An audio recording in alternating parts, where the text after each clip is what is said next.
They see my disability, I see my ability.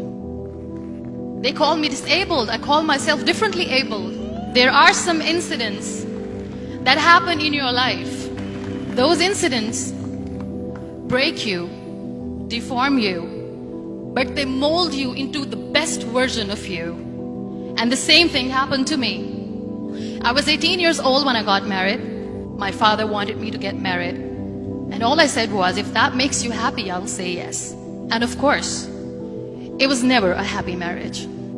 Just about after 2 years of getting married, I met a car accident. Somehow my husband fell asleep and the car fell in the ditch. He managed to jump out, saved himself. I'm happy for him. But I stayed inside the car and I sustained a lot of injuries. The list is a bit long, don't get scared. The wrist was fractured. Shoulder bone and collarbone were fractured. My whole rib cage got fractured. And because of the rib cage injury, lungs and liver were badly injured. I couldn't breathe.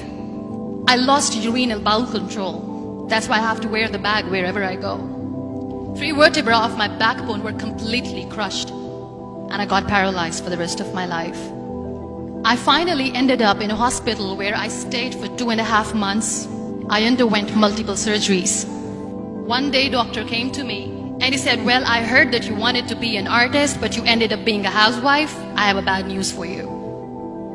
You won't be able to paint again because your wrist and your arm are so deformed, you won't be able to hold a pen again. Next day, doctor came to me and said, your spine injury is so bad, you won't be able to walk again. Because of your spine injury and the fixation that you have in your back, you won't be able to give birth to a child again. That day, I was devastated. I asked my mother, why me? And that is where I started to question my existence. Why am I even alive? And that is where I realized that the words have the power to heal the soul.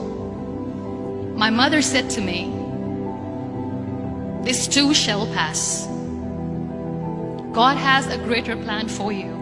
I don't know what it is, but He surely has.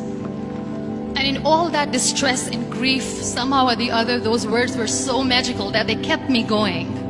One day I asked my brothers, I know I have a deformed hand, but I'm tired of looking at these white walls in the hospital and wearing these white scrubs. I'm getting tired of this. I want to add more colors to my life. I want to do something. Bring me some colors, bring me some small canvas. I want to paint.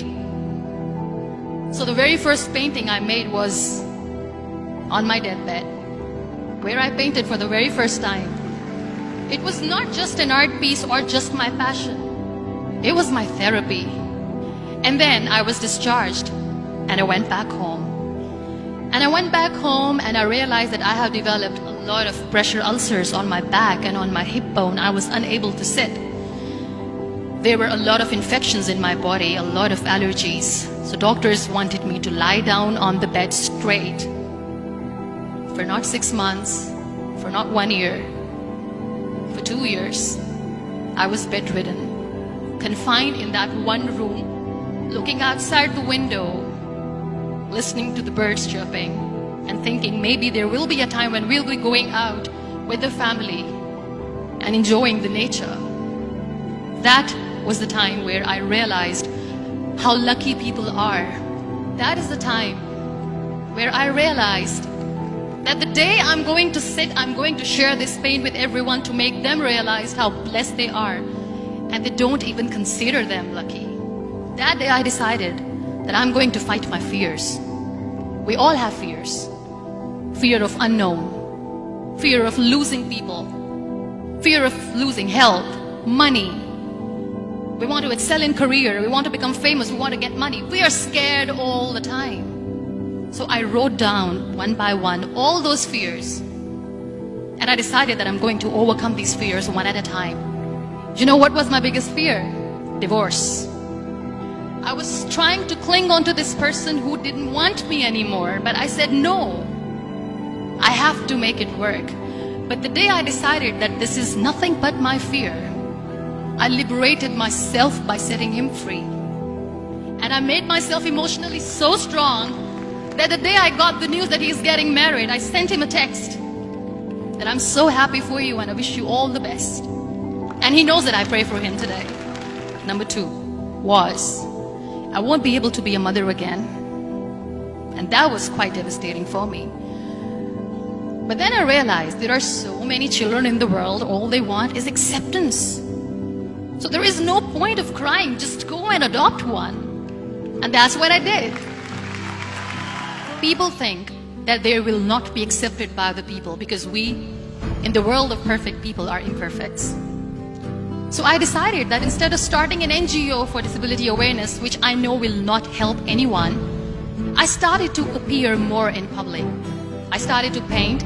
I decided that I'm going to join the national TV of Pakistan as an anchor person. And I've been doing a lot of shows for the last 3 years. I became the National Goodwill Ambassador for UN Women Pakistan, and now I speak for the rights of women, children. We talk about inclusion, diversity, gender equality, which is a must. Every time I go in public, I always smile. It's always a big toothy smile on my face, and people ask me, don't you get tired of smiling all the time? What's the secret? I always say one thing, that I have stopped worrying about the things that I have lost, the people that I have lost. Things and people who were meant to be with me are with me.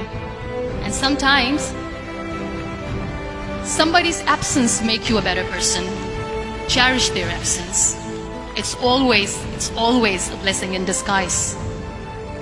Live your life fully. Accept yourself the way you are. Be kind to yourself. Be kind to yourself. I'll repeat, be kind to yourself, and only then you can be kind to others. Love yourself and spread that love. Life will be hard. There will be turmoils, there will be trials, but that will only make you stronger. So when you accept yourself the way you are, the world recognizes you. It all starts from within.